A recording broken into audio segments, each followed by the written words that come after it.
Assalamualaikum warahmatullahi wabarakatuh. Perkenalkan, nama saya Siti Fatimah. Di sini saya akan menjelaskan mengenai pengelolaan modal kerja, yang dimana di dalamnya mencakup tentang pengertian modal kerja, macam-macam dan jenis-jenis modal kerja secara umum.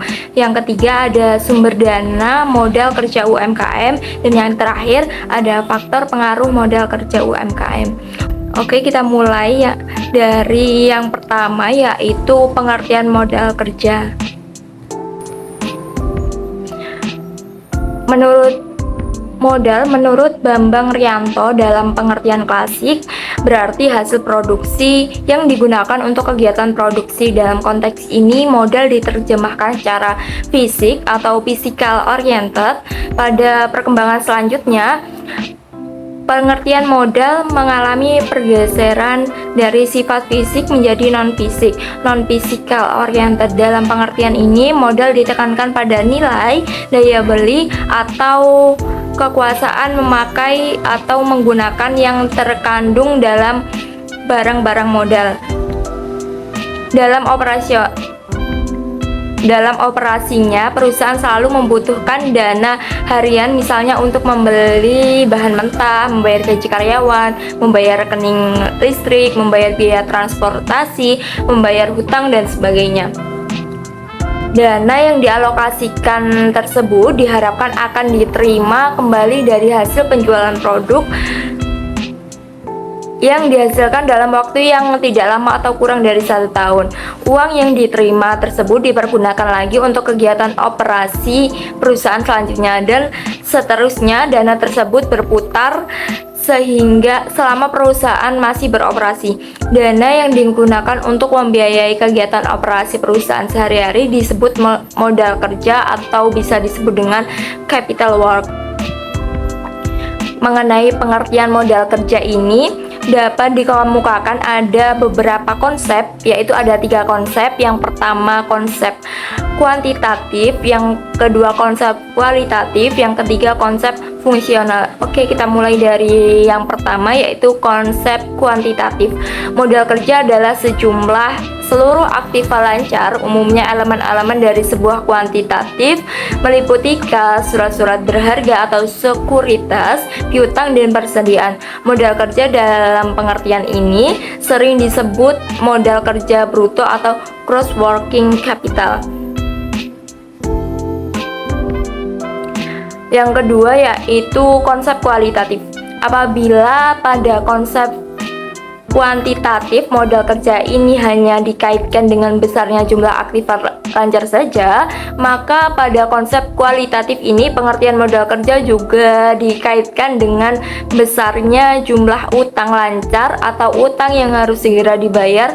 Dengan demikian, maka sebagian dari aktiva lancar ini harus disediakan untuk memenuhi kewajiban finansial yang harus segera dilakukan, di mana bagian aktiva lancar ini tidak boleh digunakan untuk membiayai operasi perusahaan untuk menjaga likuiditasnya. Oleh karenanya, maka modal kerja menurut konsep ini adalah sebagian dari aktiva lancar yang benar-benar dapat digunakan untuk membiayai operasinya perusahaan tanpa mengganggu likuiditasnya, yaitu yang merupakan kelebihan aktiva lancar di atas utang lancar. Modal kerja dalam pengertian ini sering disebut modal kerja neto atau net working capital. Selanjutnya yaitu yang terakhir ada konsep fungsional. Konsep ini mendasarkan pada fungsi dari dana dalam menghasilkan pendapatan atau income itu sendiri. Setiap dana yang dikerjakan atau digunakan dalam perusahaan dimaksudkan untuk menghasilkan pendapatan. Ada sebagian dana yang digunakan dalam suatu periode accounting tertentu yang seluruhnya langsung menghasilkan pendapatan bagi periode tersebut atau current income, dan ada sebagian dana lain yang digunakan selama periode tersebut tetapi tidak seluruhnya digunakan untuk menghasilkan current income itu sendiri. Sebagian dari dana itu dimaksudkan untuk menghasilkan pendapatan untuk periode-periode berikutnya atau bisa disebut dengan future income.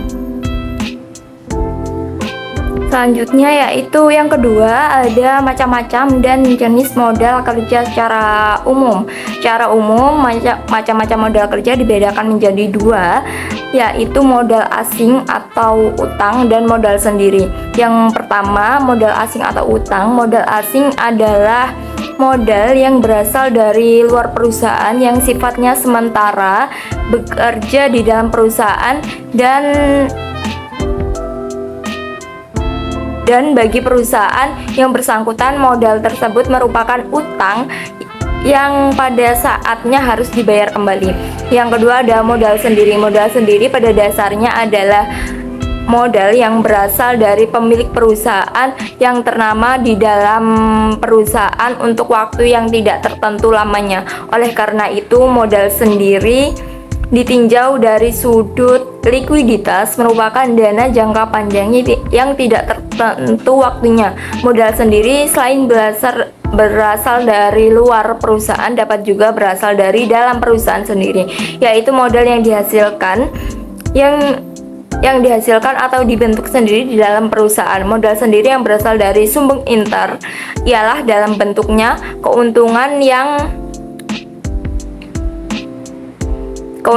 dihasilkan perusahaan. Adapun modal sendiri yang berasal dari sumber eksternal ialah modal yang berasal dari pemilik perusahaan. W.B. Taylor dari bukunya Bambang Rianto tahun 2001 menggolongkan modal kerja menjadi dua jenis, yaitu modal kerja permanen dan modal kerja variabel.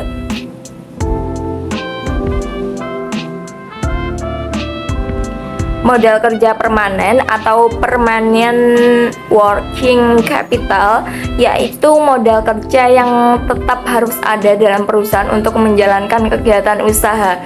Modal kerja permanen dikelompokkan menjadi dua, yaitu modal kerja primer atau primary working capital, yaitu modal kerja minimum yang harus ada untuk menjamin kontinuitas kegiatan usaha, dan modal kerja normal atau normal working capital, yaitu modal kerja yang jumlahnya berubah-ubah sesuai dengan perubahan keadaan.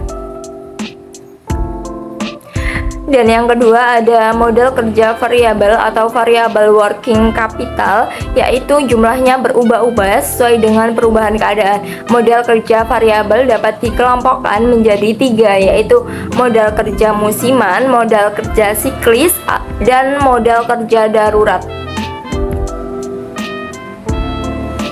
Modal kerja musiman atau seasonal working capital yaitu modal kerja yang jumlahnya berubah-ubah karena fluktuasi musim. Yang kedua yaitu ada modal kerja siklis atau cyclical working capital, yaitu modal kerja yang jumlahnya berubah-ubah karena fluktuasi konjunktur. Yang ketiga ada modal kerja darurat atau emergency working capital, yaitu modal kerja yang jumlahnya berubah-ubah karena adanya keadaan darurat yang tidak tertentu yang tidak diketahui berikutnya. Yang ketiga yaitu ada sumber dana modal kerja UMKM. Ada beberapa cara untuk mendapatkan modal yang dapat dengan beberapa opsi berikut, yaitu satu, menyimpan pendapatan pribadi, yang kedua mencari investor, yang ketiga kredit bank atau lembaga keuangan, yang keempat ada penggunaan tabungan atau investasi, yang kelima mencari mitra bisnis, yang keenam ada memanfaatkan program dan hibah pemerintah.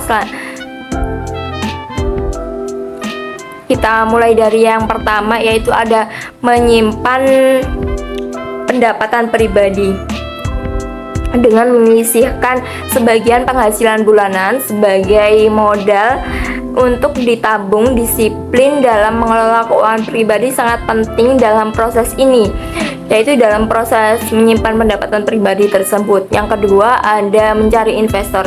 Jika memiliki ide bisnis yang menjanjikan, bisa mencari investor yang mau memberikan modal untuk memulai bisnis. Untuk melakukan ini, harus meyakinkan mereka tentang potensi bisnis dan memberikan mereka tawaran yang solid.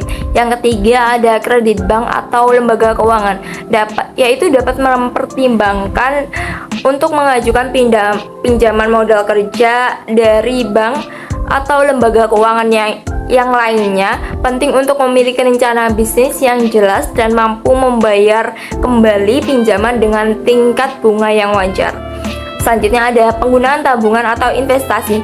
Jika memiliki tabungan atau investasi lain, dapat menggunakan sebagai modal atau menggunakannya sebagai jaminan untuk modal pinjaman. Selanjutnya yaitu cari mitra bisnis. Cara lain untuk mendapatkan modal bisa dengan mencari rekan bisnis yang memiliki modal yang cukup dan berminat untuk berinvestasi di bisnis kita. Selanjutnya ada mencari mitra bisnis. Cara lain untuk mendapatkan modal bisa dengan mencari rekan bisnis yang memiliki modal yang cukup dan berminat untuk berinvestasi di bisnis kita, yaitu bisa memastikan terbentuknya kemitraan yang kuat dan adil dengan menulis perjanjian. Selanjutnya yang terakhir ada memanfaatkan program dan hibah dari pemerintah. Beberapa pemerintah atau organisasi nirlaba menawarkan program dan hibah untuk membantu individu atau kelompok memulai bisnis yang dapat membiasakan diri dengan program dan mendaftar jika memenuhi syarat. Untuk melakukan pengumpulan dana, ada beberapa cara yang dapat dilakukan, yaitu internal dan eksternal dengan mengetahui dari mana sumber daya yang ingin kita ambil. Tentu hal ini akan memudahkan dalam mengelola UMKM. Yang pertama, internal. Dana yang bisa digunakan secara internal adalah tabungan dengan menggunakan tabungan dana yang kita peroleh cukup terbatas. Pengumpulan dana internal merujuk pada proses pengumpulan dana dari sumber-sumber internal suatu organisasi seperti keuntungan operasional, penghematan biaya, atau penjualan aset. Dan yang kedua ada eksternal, pinjaman melalui bank. Jika dana yang didapatkan dari tabungan masih kurang, maka dapat melakukan pinjaman ke bank, yaitu dengan melakukan peminjaman ke bank memiliki beberapa syarat dan ketentuan yang harus dilakukan. Selanjutnya yang keempat dan yang terakhir ini ada faktor pengaruh modal kerja UMKM. Menurut Munawid 2014, modal kerja yang cukup memang sangat penting bagi perusahaan. Tapi, berapakah modal kerja yang dianggap cukup untuk suatu perusahaan bukan hal yang mudah, karena modal kerja yang dibutuhkan oleh satu perusahaan tergantung atas dipengaruhi oleh beberapa faktor seperti berikut. Yang pertama ada sifat atau tipe perusahaan. Sifat dan perusahaan jasa biasanya memiliki atau harus menginvestasikan modal-modalnya sebagian besar pada aset tetap bila dibandingkan pada perusahaan industri, karena perusahaan di industri harus menginvestasikan yang cukup besar dalam aktiva lancar agar perusahaannya tidak mengalami kesulitan dalam kegiatan operasional sehari-harinya. Yang kedua ada waktu yang diperlukan untuk memproduksi atau memperoleh barang yang akan dijual serta harga persatuan dari barang tersebut. Makin panjang waktu yang dibutuhkan untuk memproduksi barang, maka makin besar modal kerja yang dibutuhkan. Yang ketiga ada syarat pembelian bahan atau barang dagangan. Pembelian menguntungkan, maka makin sedikit uang kas yang harus diinvestasikan dalam persediaan bahan atau barang dagangan. Yang keempat ada tingkat perputaran persediaan. Semakin tinggi tingkat perputaran persediaan, maka jumlah modal kerja yang dibutuhkan, terutama yang harus diinvestasikan dalam persediaan, semakin rendah. Nah, ini ada pembahasan yang terakhir, yaitu pengelolaan dan perputaran modal kerja UMKM. Modal usaha dalam keadaan operasi atau berputar dalam perusahaan selama perusahaan yang bersangkutan dalam keadaan usaha. Perputaran modal usaha dimulai pada saat arus keluar dan investasi ke dalam unsur-unsur modal usaha sampai masuk kembali menjadi kas berikutnya. Periode perputaran modal usaha adalah rata-rata dana terikat dalam modal usaha selama satu proses produksi. Periode terkait modal usaha tergantung tingkat perputaran modal usaha. Dan periode perputaran modal kerja merupakan salah satu faktor untuk menentukan besarnya kebutuhan modal usaha perusahaan. Semakin pendek waktu perusahaan modal kerja, berarti semakin cepat perputaran kerjanya. Sebaliknya, makin banyak waktu perputaran modal usaha, berarti semakin lambat perputaran kerjanya. Demikian pemaparan materi dari saya. Jika ada kurang lebihnya, saya mohon maaf yang sebesar-besarnya. Assalamualaikum warahmatullahi wabarakatuh.